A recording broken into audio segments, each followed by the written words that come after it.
بسم اللہ الرحمن الرحیم۔ السلام علیکم۔ سرکار دو عالم صلی اللہ علیہ وآلہ وسلم کا فرمان عالی شان ہے، مجھ پر جس شخص نے اپنی دوستی اور مال سے سب سے زیادہ احسان کیے ہیں وہ ابو بکر ہیں۔ اگر میں اللہ تعالیٰ کے سوا کسی اور کو خلیل بناتا تو ابو بکر کو بناتا۔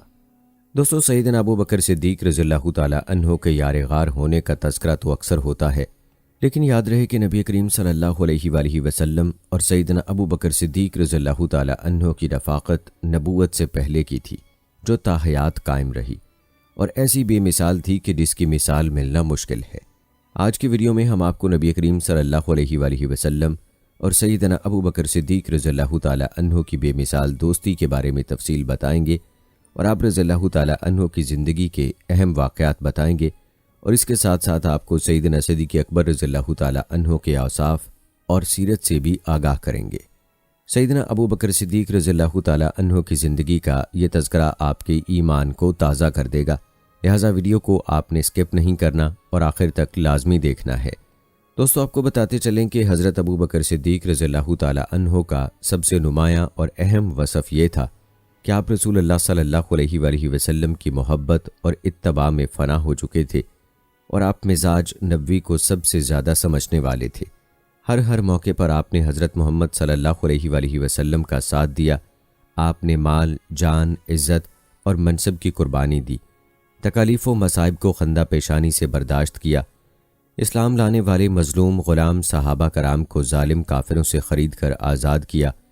یاد رہے کہ حضرت ابو بکر صدیق رضی اللہ تعالیٰ عنہ رسول اللہ صلی اللہ علیہ وآلہ وسلم کے ہجرت کے سفر کے تنہا ساتھی تھے۔ اپنے اہل و عیال کو مکہ میں اللہ کے بھروسے پر چھوڑ کر ہجرت کے سفر کا اختیار کیا، تمام مشکلات اور تکالیف کا مقابلہ کیا۔ انعام کے طور پر اللہ کریم نے قرآن پاک میں سورہ آل عمران، سورہ توبہ، سورہ زمر، سورہ الفتح، سورہ لیل میں آپ کا تذکرہ فرمایا۔ سورہ توبہ کی آیت نمبر 40 میں ان الفاظ میں ارشاد فرمایا، جب دو میں ایک آپ تھے، جس وقت کے دونوں غار میں تھے، جب وہ اپنے دوست سے فرماتے تھے کہ غم نہ کرو، یقیناً اللہ ہمارے ساتھ ہے۔ غزوات ہوں یا معاہدات ہوں، معاملات ہوں یا مشاورت ہو، ہر اہم موقع پر حضرت امام الانبیاء صلی اللہ علیہ وآلہ وسلم کے رفیق کار جناب سیدنا ابو بکر صدیق رضی اللہ تعالیٰ عنہ ہوتے تھے۔ حضرت خاتم الانبیاء صلی اللہ علیہ وآلہ وسلم نے اسی وجہ سے ارشاد فرمایا کہ زمین والوں میں میرے دو وزیر ابو بکر اور عمر رضی اللہ تعالیٰ عنہ ہیں۔ دوستو، حضرت ابو بکر رضی اللہ تعالیٰ عنہ کے اوصاف اور آپ کی قربانیاں اس قدر ہیں کہ جن کا شمار نہیں۔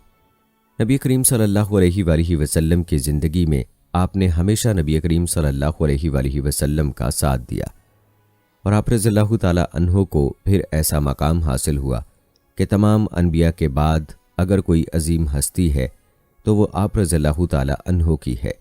ذرا غور فرمائیں کہ جناب امام الانبیاء صلی اللہ علیہ وآلہ وسلم نے اپنے محبوب صحابی حضرت سیدنا ابو بکر صدیق رضی اللہ تعالیٰ عنہ کے بارے میں ارشاد فرمایا، سوائے نبی کے اور کوئی شخص ایسا نہیں ہے کہ جس پر آفتاب طلوع یا غروب ہوا ہو اور وہ حضرت ابو بکر رضی اللہ تعالیٰ عنہ سے افضل ہو۔ اس لیے علماء اہل سنت کا اجماع ہے کہ حضرت ابو بکر صدیق رضی اللہ تعالیٰ عنہ انبیاء کرام علیہ السلام کے بعد تمام لوگوں میں سب سے افضل ہیں۔ دوستو، نبی کریم صلی اللہ علیہ وآلہ وسلم اور حضرت ابو بکر رضی اللہ تعالیٰ عنہ کی رفاقت کا یہ عالم تھا کہ رسول اللہ صلی اللہ علیہ وآلہ وسلم ہمیشہ حضرت ابو بکر رضی اللہ تعالیٰ عنہ کو اپنے ساتھ رکھتے تھے، آپ کے مشورے کو اہمیت دیتے تھے اور آپ سے محبت کرتے تھے، اور آپ صلی اللہ علیہ وآلہ وسلم نے حضرت ابو بکر رضی اللہ تعالیٰ عنہ سے اپنی محبت کا اظہار بھی کئی مرتبہ فرمایا۔ چنانچہ حضرت عمر بن عاص رضی اللہ تعالیٰ عنہ نے حضور صلی اللہ علیہ وآلہ وسلم سے عرض کی کہ آپ صلی اللہ علیہ وآلہ وسلم دنیا میں سب سے زیادہ محبوب کس کو رکھتے ہیں؟ آپ صلی اللہ علیہ وآلہ وسلم نے فرمایا کہ عائشہ رضی اللہ تعالیٰ عنہا کو۔ حضرت عمر رضی اللہ تعالیٰ عنہ نے پھر عرض کیا کہ مردوں میں کس کو سب سے زیادہ محبوب رکھتے ہیں؟ آپ صلی اللہ علیہ وآلہ وسلم نے ارشاد فرمایا، عائشہ رضی اللہ تعالیٰ عنہا کے والد یعنی ابو بکر صدیق رضی اللہ تعالیٰ عنہ کو۔ دوستو، یاد رہے کہ یہ محبت کا تعلق دو طرفہ تھا۔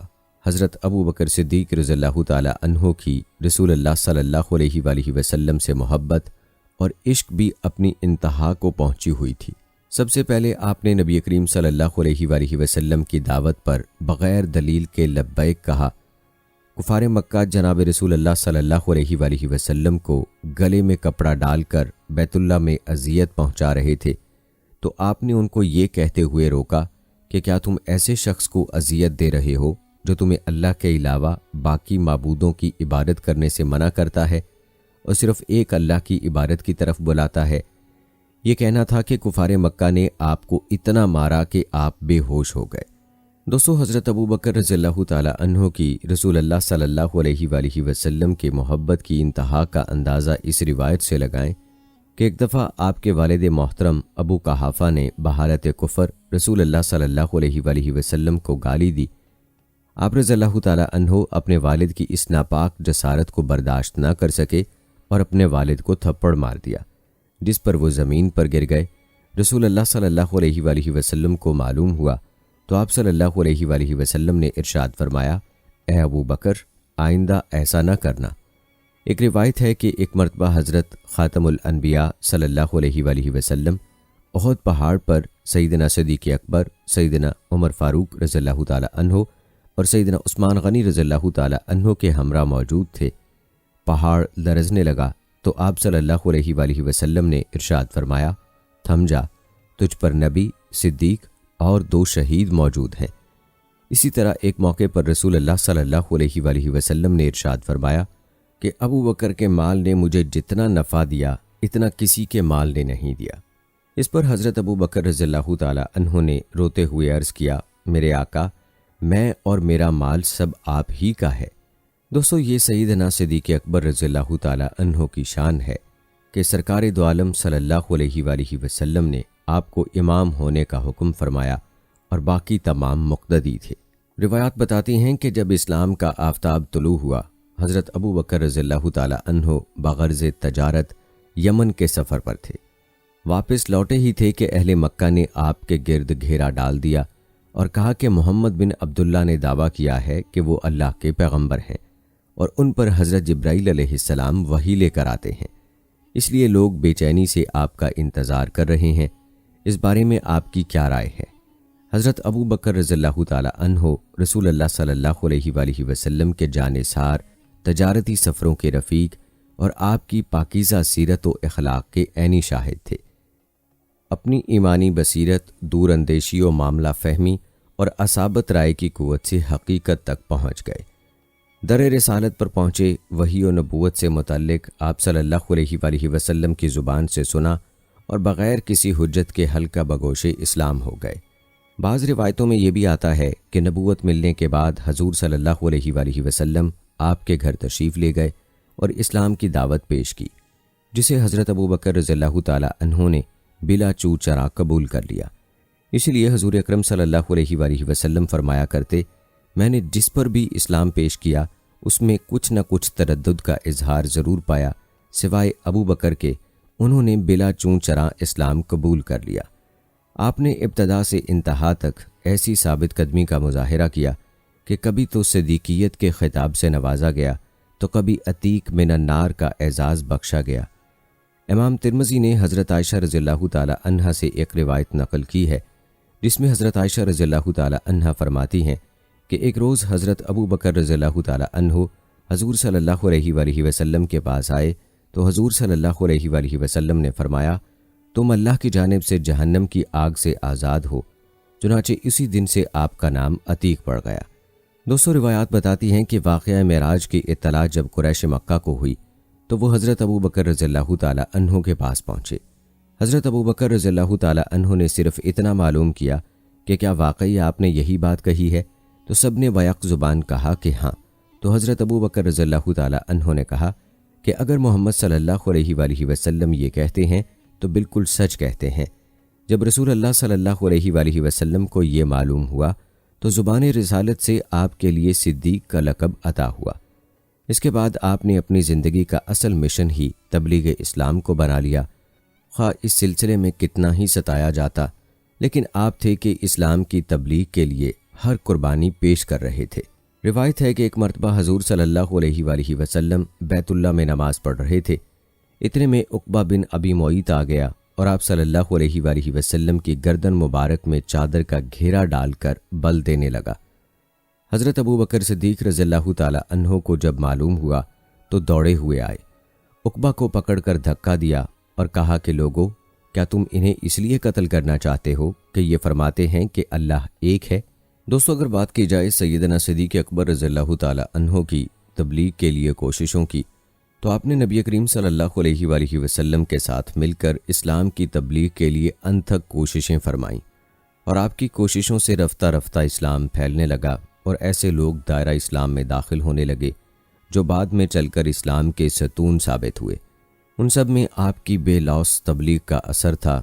ان سعید روحوں میں جنہوں نے ابو بکر صدیق رضی اللہ تعالی عنہ کی وجہ سے اسلام قبول کیا، ان میں ممتاز حضرات یہ ہیں: خلیفہ ثالث حضرت عثمان غنی رضی اللہ تعالی عنہ، حضرت عبد الرحمن بن عوف رضی اللہ تعالی عنہ، حضرت طلحہ بن عبید اللہ رضی اللہ تعالی عنہ، حضرت زبیر بن عوام رضی اللہ تعالی عنہ، فاتح قادسیہ حضرت سعد بن ابی وقاص رضی اللہ تعالی عنہ، فاتح شام حضرت عبیدہ بن جراح رضی اللہ تعالی عنہ۔ دوستو، یاد رہے کہ یہ سارے حضرات عشرہ مبشرہ میں سے ہیں۔ یہ حضرات حضرت ابو بکر رضی اللہ تعالی عنہ کی شانہ بشانہ روز محنت کے نتیجے میں اسلام لائے۔ روایات میں آتا ہے کہ قبول اسلام کے وقت حضرت ابو بکر صدیق رضی اللہ تعالی عنہ 40,000 درہم کے مالک تھے۔ یہ تمام درہم آپ نے اسلام کی راہ میں خرچ کیے۔ دوستو، 10 نبوی کا سال حضرت خدیجہ رضی اللہ تعالی عنہا اور جناب ابو طالب کے انتقال کی وجہ سے عام الحزن کے نام سے جانا جاتا ہے۔ پھر اسی سال مزید طائف کے سفر میں ناروا سلوک کیا گیا۔ آخرکار حضور اکرم صلی اللہ علیہ وآلہ وسلم کو ہجرت کا حکم مل گیا۔ اس دوران غار ثور میں قیام فرمایا۔ حضرت ابو بکر رضی اللہ تعالی عنہ غار ثور کے دہانے پر پہنچے۔ رسول اللہ صلی اللہ علیہ وآلہ وسلم کو تھوڑی دیر کے لیے وہیں روک دیا، خود اندر تشریف لے گئے۔ غار کو خوب اچھی طرح صاف کیا۔ کچھ سوراخ تھے جن سے زہریلے جانور وغیرہ کا خطرہ تھا، انہیں اپنی چادر پھاڑ کر بند کیا۔ پھر حضور صلی اللہ علیہ وآلہ وسلم اندر تشریف لے گئے۔ آپ صلی اللہ علیہ وآلہ وسلم زانوہ صدیقی پر سر رکھ کر سو گئے۔ اتنے میں ایک سوراخ نظر آیا۔ حضرت ابو بکر رضی اللہ تعالی عنہ نے اپنا انگوٹھا اس پر رکھ دیا۔ ایک روایت کے مطابق کسی زہریلے سانپ نے آپ کو ڈس لیا۔ تکلیف کی شدت بڑھتی جا رہی تھی، لیکن اس وقت سب سے عظیم ہستی آپ کے زانوں پر سر رکھے ہوئے تھی۔ آپ نے تمام تر تکلیف کے باوجود حرکت بھی نہ کی۔ آخر درد کی شدت سے آنسو بہہ نکلے اور آپ صلی اللہ علیہ وآلہ وسلم کے رخ انور پر اس کے بعض حصے گرے، جس سے آپ صلی اللہ علیہ وآلہ وسلم کی آنکھ کھل گئی۔ حضرت ابو بکر رضی اللہ تعالی عنہ کو آپ دیدہ دیکھ کر وجہ دریافت کی۔ حضرت ابو بکر رضی اللہ تعالی عنہ نے ساری تفصیل بتائی تو حضور صلی اللہ علیہ وآلہ وسلم نے اپنا لعاب دہن سانپ کے ڈسے ہوئے مقام پر لگا دیا، جس سے تکلیف جاتی رہی۔ روایات بتاتی ہیں کہ ایک مرتبہ تو کفار غار ثور کے دہانے تک آ گئے۔ آپ نے اس تشویش کا اظہار حضور صلی اللہ علیہ وآلہ وسلم سے کیا۔ آپ صلی اللہ علیہ وآلہ وسلم نے فرمایا، ابو بکر، غم کی حاجت نہیں ہے، اللہ کی معیت ہمارے لیے کافی ہے۔ یہ سننا تھا کہ حضرت ابو بکر رضی اللہ تعالی عنہ پر گویا سکینت نازل ہو گئی۔ دوستو، قرآن پاک نے اس واقعے کو ثانی اسنین کے لفظ سے ذکر کیا ہے۔ اس طرح حضرت ابو بکر رضی اللہ تعالی عنہ کو دو میں سے دوسرا کہہ کر جاویدانی عظمت و شرف سے سرفراز کیا گیا۔ اس آیت کو شب و روز کے مختلف لمحات میں کروڑوں مسلمان تلاوت کرتے ہیں اور وہیں پر ان اللہ معنا کا حوالہ بھی پڑھتے ہیں۔ دوستو، غار ثور کے اس واقعے اور رفاقت و جذبہ جانثاری کو یار غار کے لقب سے جانا جاتا ہے، جس کا مطلب یہی ہوتا ہے کہ انتہائی جانثار اور مشکل وقت میں کام آنے والا رفیق۔ دوستو، ہم پہلے بھی آپ کو بتا چکے ہیں کہ غار کا واقعہ تو معروف ہے، لیکن حضرت ابو بکر رضی اللہ تعالی عنہ نے تو اپنی ساری زندگی ہی نبی کریم صلی اللہ علیہ وآلہ وسلم اور اسلام کے لیے وقف فرما دی تھی۔ روایات بتاتی ہیں کہ سیدنا صدیق اکبر رضی اللہ تعالی عنہ حضور اکرم صلی اللہ علیہ وآلہ وسلم کے ہر دم جانثار رہے اور حضور صلی اللہ علیہ وآلہ وسلم کی توجہ جن اہم مسائل پر ہوتی ان میں آپ برابر شریک رہے، بلکہ آپ ہی معتمد خاص اور وزیر خاص تھے۔ ترمذی کی روایت ہے کہ رسول اللہ صلی اللہ علیہ وآلہ وسلم نے ارشاد فرمایا، میرے 2 وزیر آسمان والوں میں سے ہیں اور وہ جبرائیل و میکائیل ہیں، اور 2 وزیر زمین والوں میں سے ہیں اور وہ ابو بکر و عمر ہیں۔ دوستو، حضرت ابو بکر رضی اللہ تعالی عنہ اور نبی کریم صلی اللہ علیہ وآلہ وسلم کی دوستی اور رفاقت کا اندازہ اس بات سے لگائیں کہ نبی کریم صلی اللہ علیہ وآلہ وسلم کے ساتھ تمام مارکوں میں آپ دشمن کے خلاف صف آرا رہے اور جرأت و شجاعت کی تاریخ رقم کی۔ اللہ پاک نے غزوہ بدر کے ذریعے اسلام کو وہ عظمت و شوکت دی کہ پھر کفر سر نہ اٹھا سکا۔ اس غزوے میں بے جگری سے صحابہ کی قلیل تعداد نے جنگ لڑی۔ غزوہ بدر میں اسیران قریش کی تعداد 70 تھی۔ آخر میں حضرت ابو بکر رضی اللہ تعالی عنہ کے مشورے پر فیصلہ ہوا کہ جو پڑھنا لکھنا جانتے ہیں وہ 10 ناخواندہ مسلمانوں کو تعلیم دے کر رہا ہو سکتے ہیں، اور جو ناخواندہ ہیں وہ فدیہ دے کر رہائی حاصل کریں۔ غزوہ احد و حنین میں ظاہری طور پر مسلمانوں کو اپنی غلطی یا عجلت پسندی کی وجہ سے وقتی ہزیمت ہوئی۔ ان دونوں مارکوں میں ہم حضرت ابو بکر رضی اللہ تعالی عنہ کو اس طرح پاتے ہیں کہ رسول اللہ صلی اللہ علیہ وآلہ وسلم کی ذات مقدس سے چمٹے ہوئے ہیں کہ مبادہ کفار کی یلغار سے رسول خدا صلی اللہ علیہ وآلہ وسلم کو ذکر نہ پہنچے۔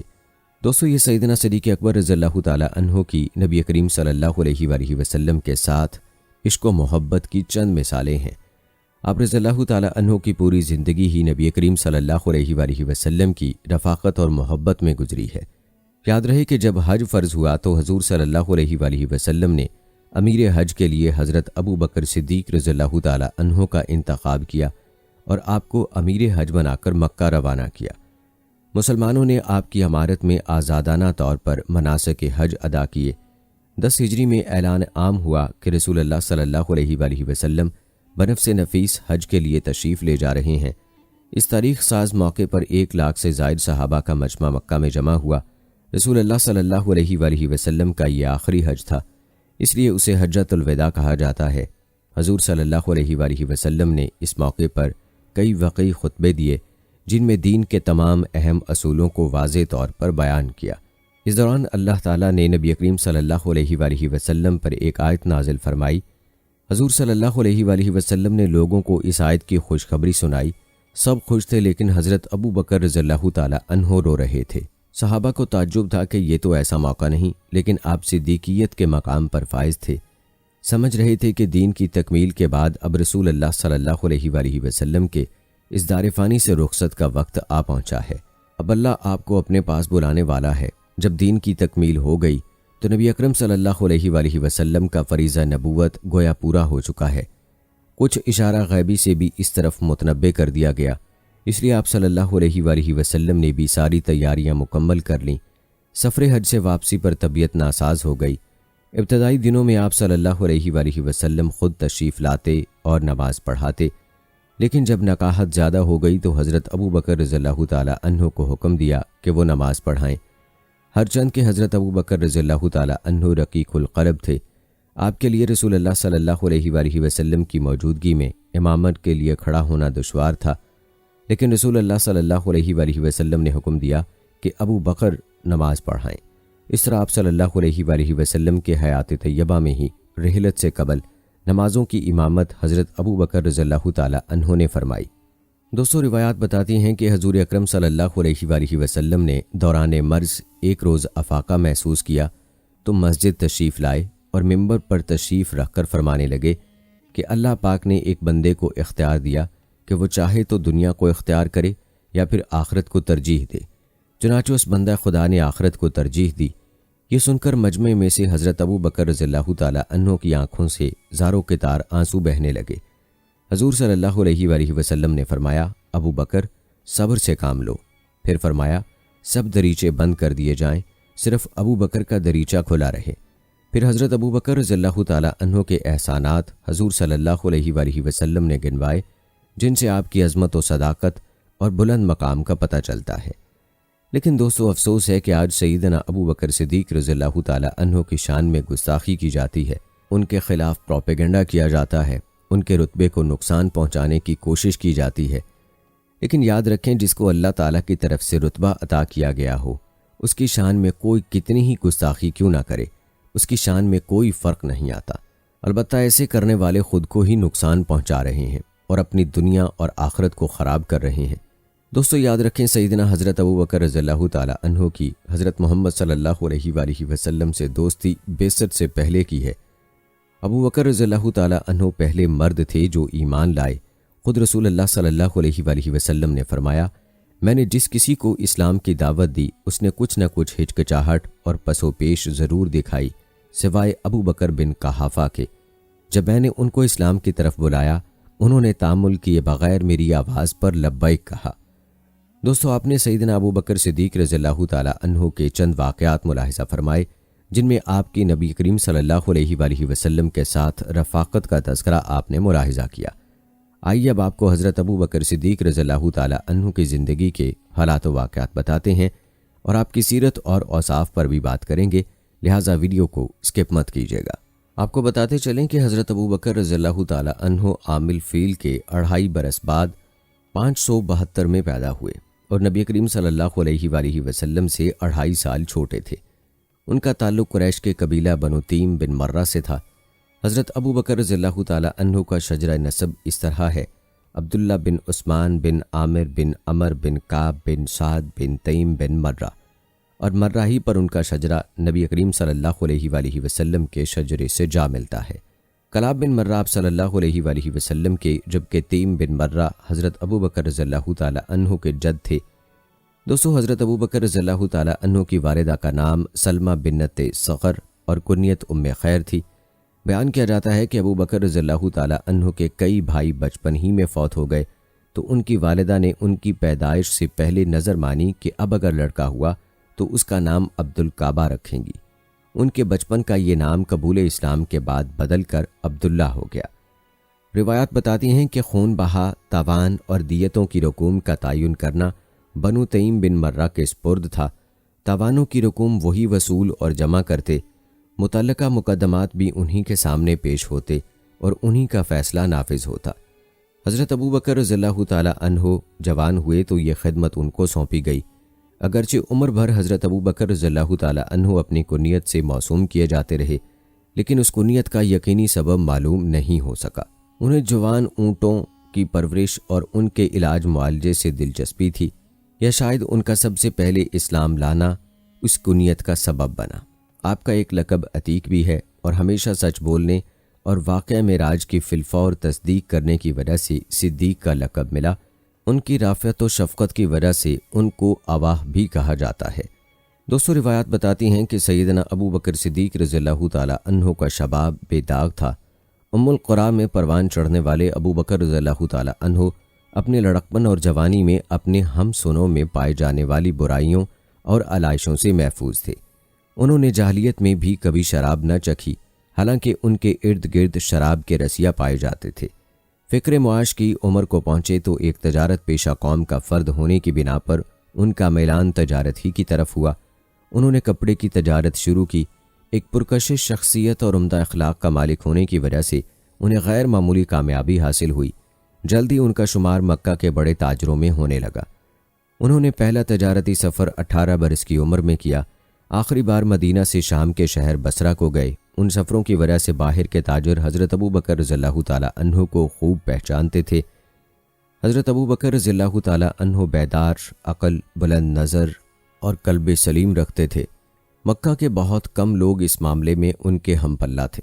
لکھنا پڑھنا جانتے تھے، ماہر علم النساب تھے۔ مکہ کے تمام قبیلوں کے نسب ان کو ازبر یاد تھے۔ ہر قبیلے کے عیوب و نقائص اور محاسن و فضائل سے بخوبی واقف تھے۔ روایات میں آتا ہے کہ ایک بار حضرت محمد صلی اللہ علیہ وآلہ وسلم نے حسان بن ثابت رضی اللہ تعالیٰ عنہ سے دریافت فرمایا، تو نے حضرت ابو بکر رضی اللہ تعالیٰ عنہ کے بارے میں بھی کوئی شعر کہا ہے؟ انہوں نے کہا ہاں۔ آپ نے ارشاد فرمایا، کہو، میں سن رہا ہوں۔ انہوں نے 2 شعر پڑھے۔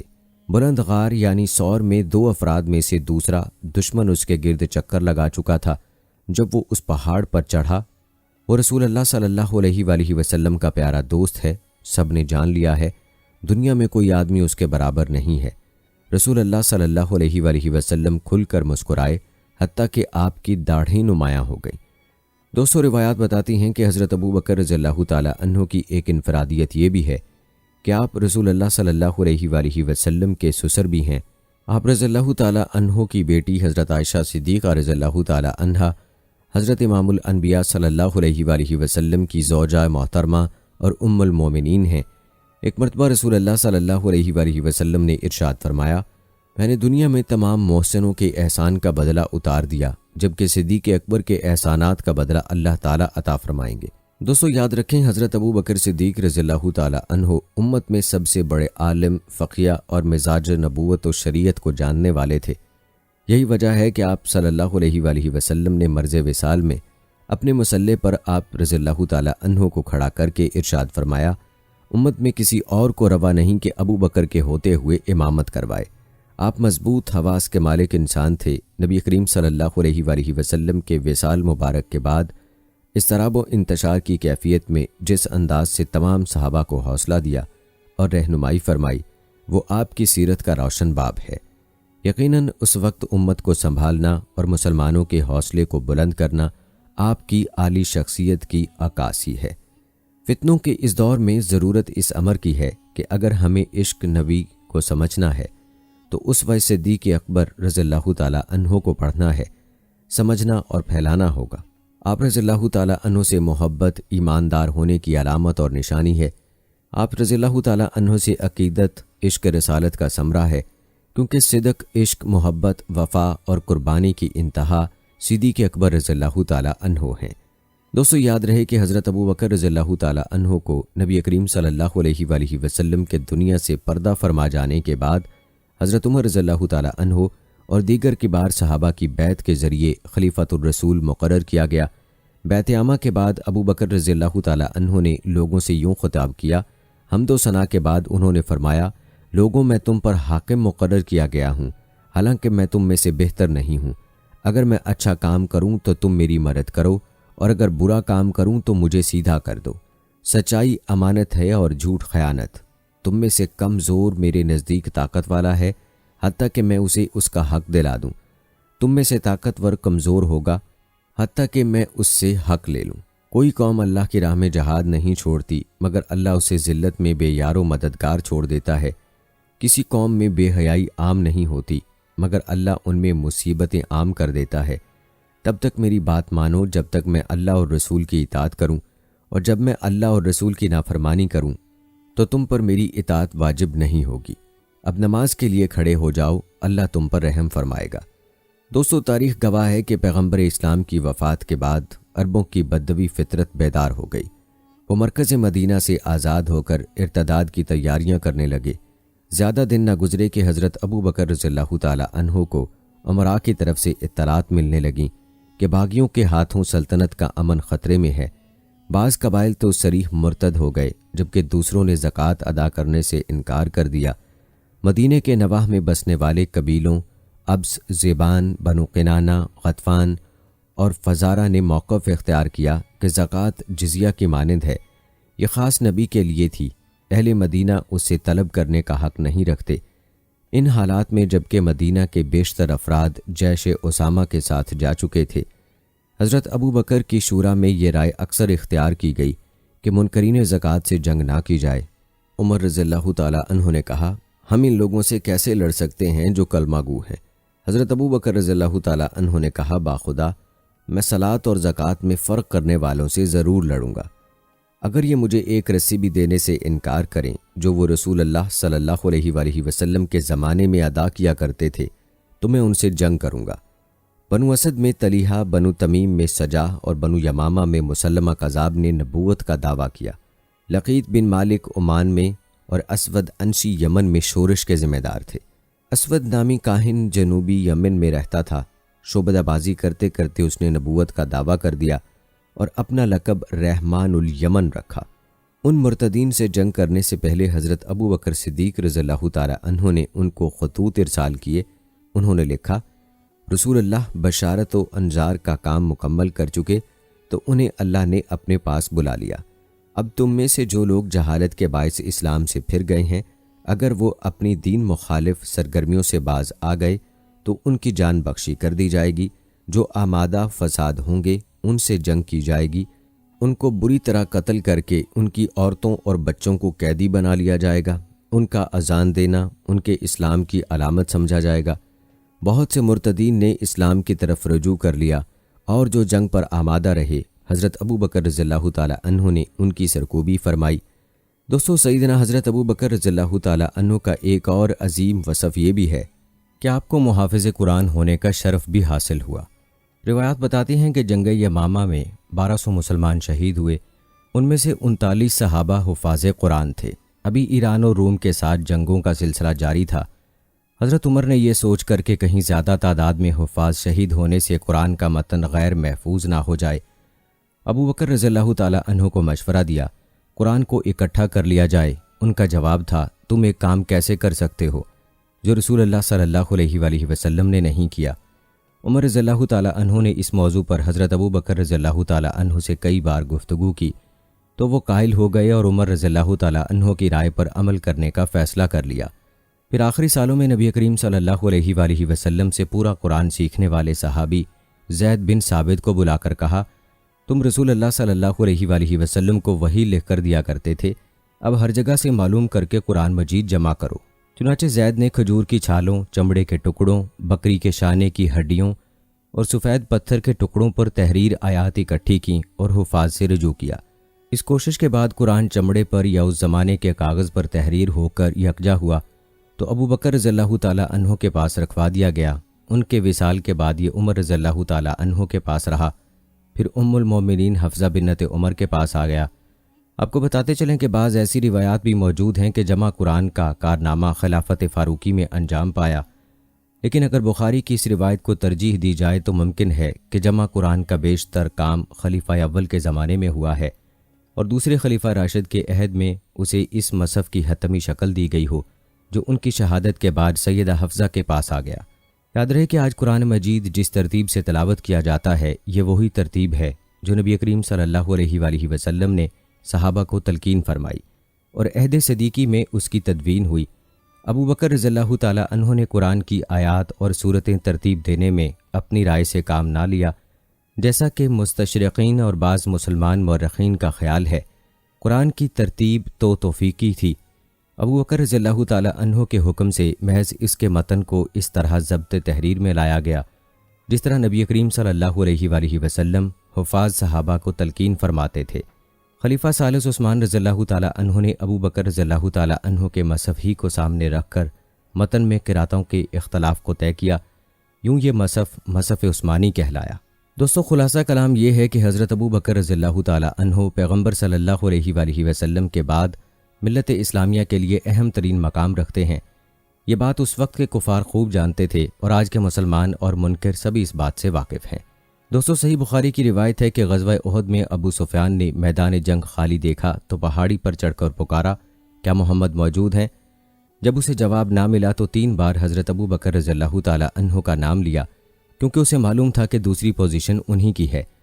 حضرت ابو بکر رضی اللہ تعالیٰ عنہ کی زندگی اخلاق محمد صلی اللہ علیہ وآلہ وسلم سے آراستہ تھی اور انہی اوصاف کے پیش نظر کارا کے سردار ابن دغنہ نے قریش کے روبرو ابو بکر رضی اللہ تعالیٰ عنہ کی تعریف کرتے ہوئے کہا تھا، ابو بکر فقیر و محتاج کو کما کر دیتے ہیں، صلہ رحمی کرتے ہیں، محتاجوں کا بوجھ اٹھاتے ہیں، مہمان نوازی کرتے ہیں اور راہ حق میں آنے والی مصیبتوں میں مدد کرتے ہیں۔ دوستو روایات بتاتی ہیں کہ ابو بکر رضی اللہ تعالیٰ عنہ زمانہ جاہلیت میں بھی امانت دار تھے، لوگوں کی امانتوں کی حفاظت کرتے اور انہیں وقت پر ادا کرتے۔ پھر خلافت کی امانت کبریٰ کو خوب ادا کیا۔ خود فرماتے ہیں، ہم نے مسلمانوں کے کھانے میں سے چونی بھوسی استعمال کی اور ان کے موٹے جھوٹے کپڑوں سے تن ڈھانکا۔ مکہ میں وہ 40,000 درہم کے مالک تھے۔ اسلام کی راہ میں انفاق کرتے کرتے یہ رقم گھٹ کر 5,000 درہم رہ گئی۔ جب انہوں نے مدینہ ہجرت کی، ہجرت کے فوراً بعد سہیل و سعد کی زمین پر مسجد نبوی تعمیر ہوئی تو زمین کی قیمت حضرت ابو بکر رضی اللہ تعالیٰ عنہ نے ادا کی۔ رفتہ رفتہ ان کا سب مال اللہ کی راہ میں خرچ ہو گیا۔ ابو بکر رضی اللہ تعالیٰ عنہ پر کامل اعتماد ہونے کی وجہ سے رسول اللہ صلی اللہ علیہ وآلہ وسلم ان کے مال کو بے تکلف اپنے مال کی طرح خرچ فرماتے تھے۔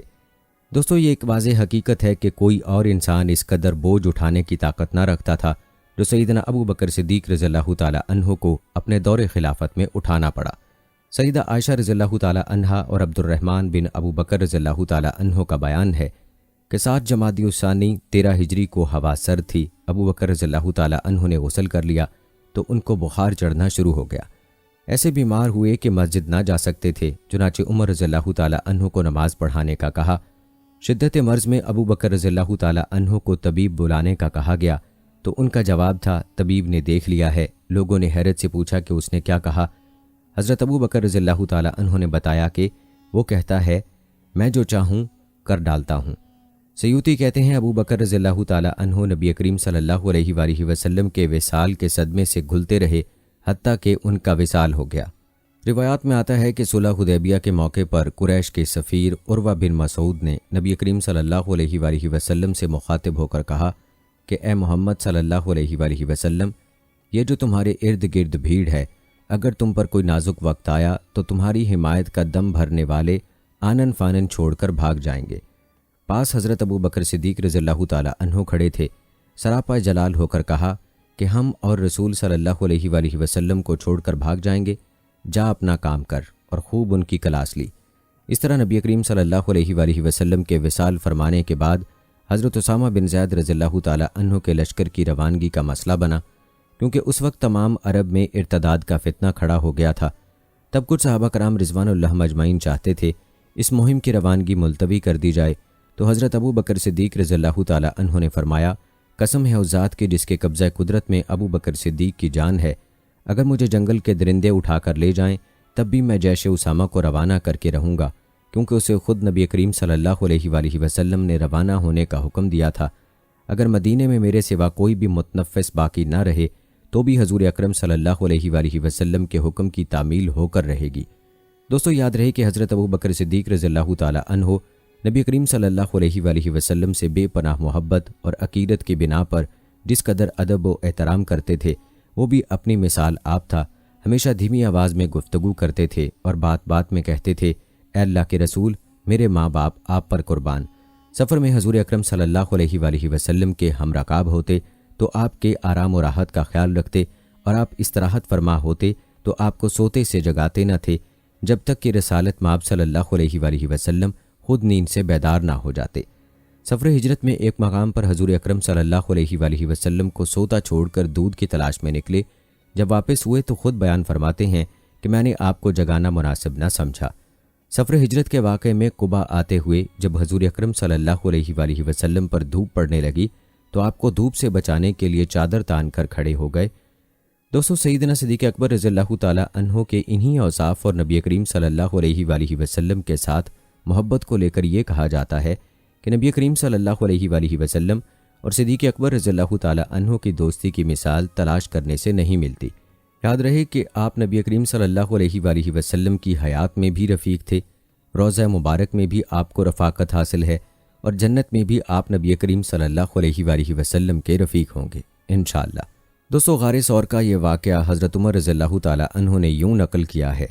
کہتے ہیں سیدنا عمر فاروق رضی اللہ تعالیٰ عنہ اس واقعے کو بیان کرتے وقت رونے لگے اور پھر بولے، مجھ کو آرزو ہے کہ کاش میری پوری زندگی کے اعمال حضرت ابو بکر رضی اللہ تعالیٰ عنہ کے صرف اس ایک دن کے عمل کے برابر ہو جاتے جو حضرت صلی اللہ علیہ وآلہ وسلم کے زمانہ حیات کے دنوں میں سے ایک دن تھا، یا اس ایک رات کے عمل کے برابر ہو جاتے جو حضرت صلی اللہ علیہ وآلہ وسلم کے زمانہ حیات کی راتوں میں سے ایک رات تھی۔ یہ ان کی اس رات کا ذکر ہے جس میں وہ رسول کریم صلی اللہ علیہ وآلہ وسلم کے ساتھ سفر ہجرت پر روانہ ہوئے اور غار ثور ان کی پہلی منزل بنا تھا۔ جب حضور پاک صلی اللہ علیہ وآلہ وسلم اور حضرت ابو بکر رضی اللہ تعالیٰ عنہ اس غار میں پہنچے اور حضرت صلی اللہ علیہ وآلہ وسلم نے غار میں داخل ہونا چاہا تو حضرت ابو بکر رضی اللہ تعالیٰ عنہ نے کہا، اللہ کے واسطے آپ اس غار میں ابھی داخل نہ ہوں، پہلے میں اندر جاتا ہوں، تاکہ اگر اس میں کوئی موذی چیز جیسے سانپ بچھو وغیرہ ہو اور وہ ضرر پہنچائے تو مجھ کو ضرر پہنچائے، نہ کہ آپ صلی اللہ علیہ وآلہ وسلم کو۔ اور یہ کہہ کر حضرت ابو بکر رضی اللہ تعالیٰ عنہ حضرت صلی اللہ علیہ وآلہ وسلم سے پہلے غار میں داخل ہوئے اور اس کو جھاڑ جھٹک کر صاف کیا۔ انہوں نے غار کے ایک کونے میں کئی سوراخ بھی دیکھے تھے، ان میں سے بیشتر سوراخوں کو انہوں نے اپنے تہبند سے چیتھڑے پھاڑ کر بند کر دیا، اور جو 2 سوراخ اس وجہ سے باقی رہ گئے تھے ان کو بند کرنے کے لیے تہبند کے چیتھڑوں میں سے کچھ نہیں بچا تھا۔ ان کے منہ میں وہ اپنے دونوں پاؤں کی ایڑیاں اڑا کر بیٹھ گئے تاکہ کسی زہریلے اور موذی جانور کے نکلنے کی کوئی راہ باقی نہ رہے۔ پھر انہوں نے رسول کریم صلی اللہ علیہ وآلہ وسلم سے عرض کیا کہ اب اندر تشریف لے آئیے۔ چنانچہ رسول کریم صلی اللہ علیہ وآلہ وسلم غار میں داخل ہوئے اور اپنا سر مبارک حضرت ابو بکر رضی اللہ تعالیٰ عنہ کی گود میں رکھ کر سو گئے۔ اسی دوران ایک سوراخ کے اندر سے سانپ نے حضرت ابو بکر رضی اللہ تعالیٰ عنہ کے پاؤں کو کاٹ لیا، لیکن وہ اسی طرح بیٹھے رہے اور اس ڈر سے اپنی جگہ سے حرکت بھی نہیں کی کہ کہیں رسول اکرم صلی اللہ علیہ وآلہ وسلم جاگ نہ جائیں۔ آخر شدت تکلیف سے ان کی آنکھوں سے بے اختیار آنسو نکل گئے اور رسول کریم صلی اللہ علیہ وآلہ وسلم کے چہرہ مبارک پر گرے، جس سے آپ صلی اللہ علیہ وآلہ وسلم کی آنکھ کھل گئی۔ آپ صلی اللہ علیہ وآلہ وسلم نے ان آنکھوں میں آنسو دیکھے تو پوچھا، ابو بکر یہ تمہیں کیا ہوا؟ انہوں نے عرض کیا، میرے ماں باپ آپ پر قربان، مجھے کسی زہریلے جانور یعنی سانپ نے کاٹ لیا ہے۔ حضرت صلی اللہ علیہ وآلہ وسلم نے یہ سن کر اپنا مبارک لاب دہن ان کے پاؤں میں کاٹی ہوئی جگہ پر ٹپکا دیا اور تکلیف و اذیت کی جو کیفیت ان کو محسوس ہو رہی وہ فوراً جاتی رہی۔ دوستو، یہ چند مثالیں پیش کرنے کی کوشش کی گئی ہے، ورنہ تاریخ حضرت ابوبکر صدیق رضی اللہ تعالیٰ عنہ کے جذبہ عشق رسول اور احترام نبی صلی اللہ علیہ وآلہ وسلم سے بھری پڑی ہے۔ آپ سے گزارش ہے کہ سیدنا صدیق اکبر رضی اللہ تعالیٰ عنہ کی شان میں ایک جملہ کمنٹ میں ضرور تحریر کیجیے گا۔ اللہ تعالیٰ سے دعا ہے کہ اللہ تعالیٰ حضرت ابوبکر صدیق رضی اللہ تعالیٰ عنہ پر اپنی شایان شان رحمت نازل فرمائے، آمین ثم آمین۔ دوستو، یہ تھی ہماری آج کی ویڈیو۔ کمنٹ سیکشن میں اپنی رائے کا اظہار لازمی کیجیے گا اور ہمیں بتائیں کہ آپ اگلی ویڈیو کون سے ٹاپک پر دیکھنا چاہتے ہیں۔ آپ کی قیمتی رائے ہمارے لیے بہت اہمیت رکھتی ہے۔ جانے سے پہلے ویڈیو کو شیئر ضرور کیجیے گا۔ امید کرتے ہیں کہ آپ کو ہماری آج کی یہ ویڈیو ضرور پسند آئی ہوگی۔ اگر آپ کو ہماری آج کی یہ ویڈیو پسند آئی ہے تو اس کو لائک کریں۔ آخر میں آپ لوگوں سے گزارش ہے کہ اگر آپ نے ابھی تک ہمارا چینل سبسکرائب نہیں کیا تو ابھی سبسکرائب کر لیں۔ ملتے ہیں اگلی ویڈیو میں، تب تک کے لیے اجازت دیں۔ اللہ حافظ۔